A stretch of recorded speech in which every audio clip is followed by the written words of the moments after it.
Hello students of class 8th। आज हम पढ़ेंगे नेचर द जेंटलेस्ट मदर।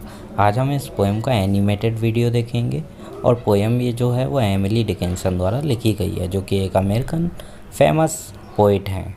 तो आइए स्टार्ट करते हैं। Nature, the Gentlest Mother by Emily Dickinson.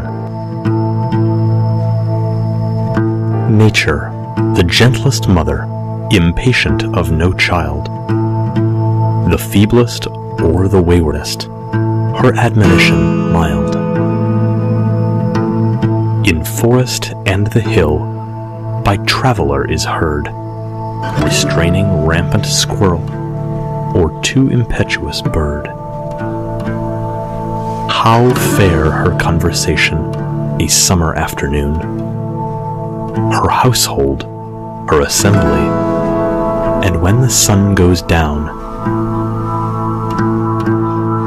her voice among the isles incites the timid prayer of the minutest cricket, the most unworthy flower.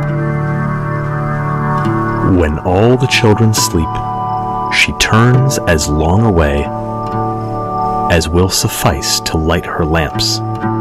Then, bending from the sky,